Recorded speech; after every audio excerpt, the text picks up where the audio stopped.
All right, IBAASL2. Today we're going to continue our work with probability, and we're going to start talking about combined events, where more than one thing is happening within the experiment or the problem. So first thing we need to do is throw around this word called mutually exclusive. Now, you probably have heard this word in real life. I feel like it gets thrown around a lot, but I feel like people usually say that when two things aren't mutually exclusive. Where I could say, there's two kinds of people in this world. There's people that drive cars and there's people that read books. And somebody might say, hey, Mr. Jolly, that's a wild claim because those things aren't mutually exclusive. When they say that, they're saying there's people that drive cars that also read books. Hopefully not at the same time. That sounds dangerous. But if two things are truly mutually exclusive, another word for that is disjoint. The events are called disjoint. They cannot occur at the same time. So a Venn diagram of how that would look, remember that every Venn diagram starts with a universal set all the way around it. So it starts with a rectangle. But then inside of it, you would have two circles that are non-overlapping. This means that they cannot happen at the same time. The probability of their intersection, remember this symbol right here is intersection, is 0 because they cannot happen at the same time. Now, the probability of their union, remember the union is just the marriage where you put the two probabilities together. So you literally just take the probability of A and add the probability of B, and then you're all good. Classic example of mutually exclusive events would be A is someone having brown eyes, and B would be somebody having blue eyes. That there's nobody that has both brown and blue eyes. You're either one or the other. So they're mutually exclusive events. Now, non-mutually exclusive events. If two events are non-mutually exclusive, that means that their intersection is not 0. It's some other number other than 0. It means that there's some overlap between them. If we were to come up with an example for this one, this would be if somebody has short hair, and B is somebody having, green eyes. So you can have people that are both, they have short hair and green eyes, or you can have people that don't have green eyes but do have short hair, or somebody that doesn't have short hair but does have green eyes. But most importantly, they're non-mutually exclusive, which means that you can have people in the middle. Now, if I go to add up the union for this, let's get rid of some of these markings. Oh, no. Okay, we'll have to leave that one in there. The union of this is this area here. Here, I'll try to highlight just the union. Just fill it all in. There we go. So that's the union of these two things. Now, the problem is if I go probability of A plus the probability of B, I've double counted because if I take the probability of A and then add the probability of B, do you see how this area got shaded twice? So, in order to find the actual union of probability of A, or the actual union of A and B, you can add the two, probability of A and probability of B together, but then you have to subtract out the intersection of the two, because that is the area that got double counted. So you need to take one of them out of there to make it all fair and balanced.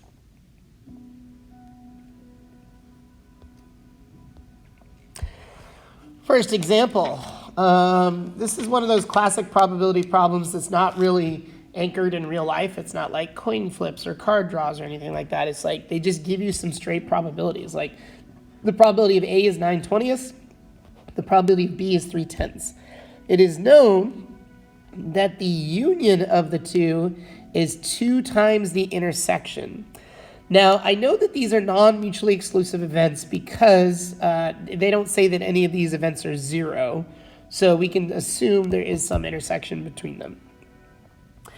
Now, the probability of A union B is the probability of A plus the probability of B, but then you have to subtract out the intersection of the two.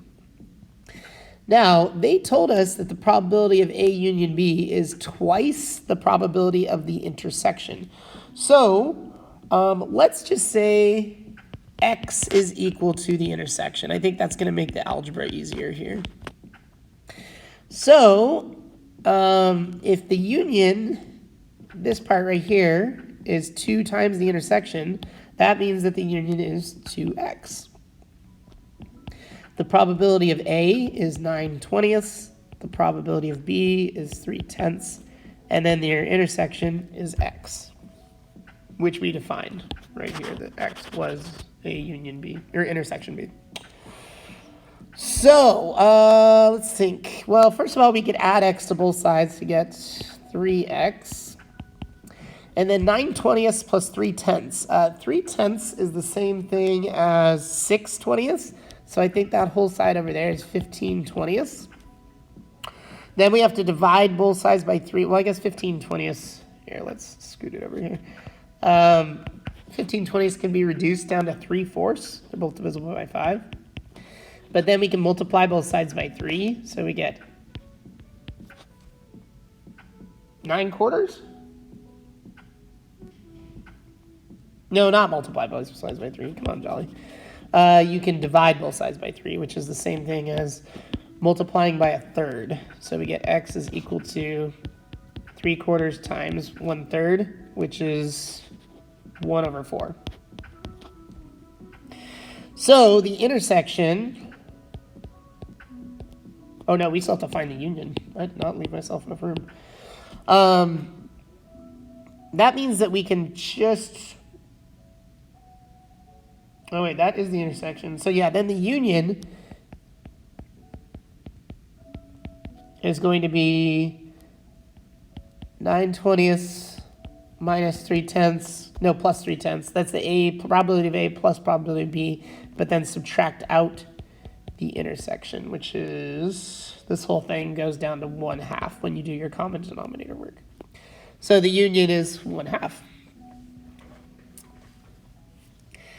Now, if the union is 1/2, this symbol right here means the complement of the union. It means everything that's not the union. If I was to draw a quick picture of what this looks like, it would be 2 overlapping circles of A and B.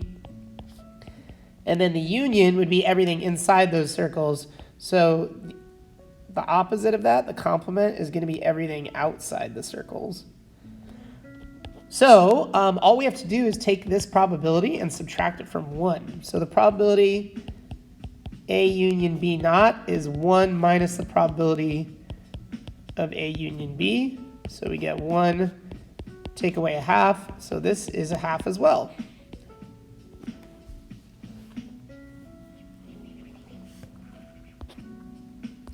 This last part, we have to find the probability of A intersection B naught. Now, if that's difficult for you to picture, I always draw a quick Venn diagram and think, okay, A intersection B naught. Like B naught is everything that's outside of B, but then we need the area that intersects with A. So the only area that is both in A and outside of B is this little Pac-Man on the left. Now the formula for this area is the probability of A, but then you have to subtract out this slice here, which is the intersection of A and B. So probability of A was 9/20, and the intersection was 1/4. Yes. So 9/20 take away 1/4. If you do your common denominator work and reduce your fraction, it is 1/5.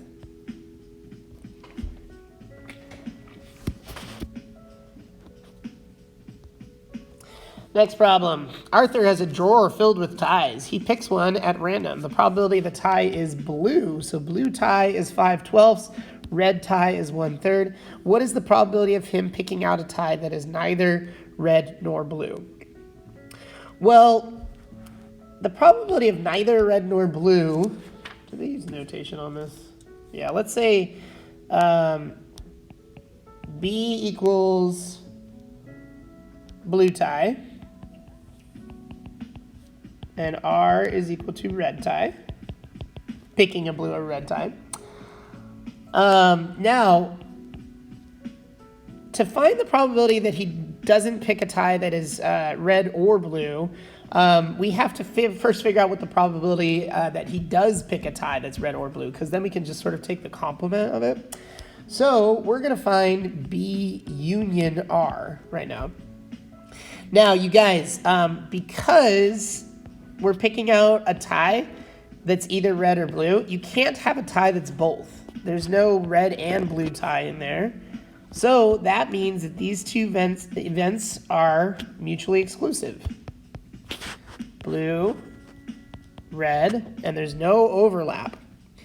So the probability of their union is just the two probabilities added together. You don't have to subtract out the intersection because the intersection is 0.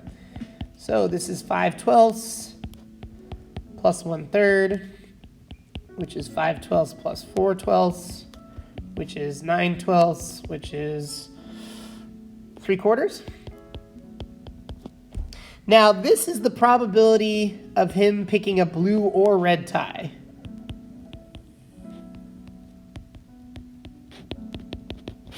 So to find the probability of him not picking out a tie that's red or blue, that is going to be this. It's going to be the complement. So we're going to have to do 1 minus their union, which equals 1, take away 3/4, which is equal to 1/4.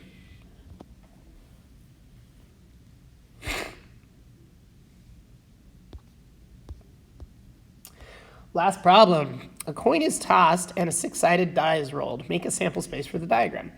When they say a coin is tossed, I'm assuming this is a normal coin with a heads and a tails, and then the 6-sided die, they usually mean that there's numbers 1, 2, 3, 4, 5, 6.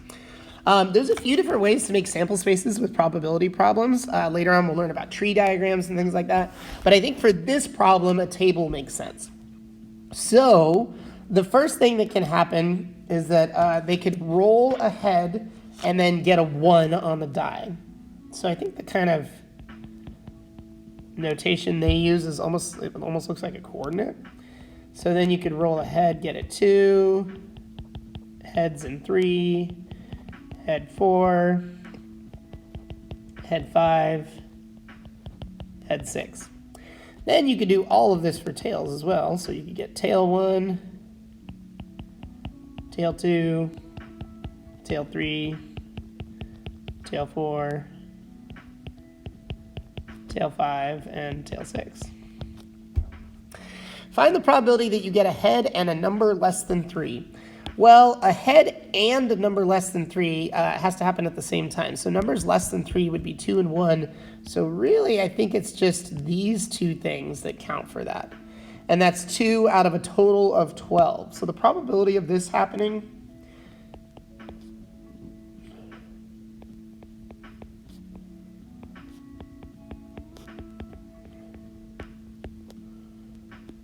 is going to be 2 out of the 12, which is 1/6. That's why I always make a sample space with problems like that, because I think if you try to just tackle it conceptually, that it's very easy to make a conceptual error in your thinking. That's kind of the whole thing with probability, is like the actual computations are very simple, but it's very easy to misunderstand the problem, or, if it's a union or an intersection. So I always draw pictures. Draw pictures of the sample space, draw pictures of a Venn diagram, tree diagrams, whatever you can, because it's never going to hurt the problem. All right, guys, ask me questions in class.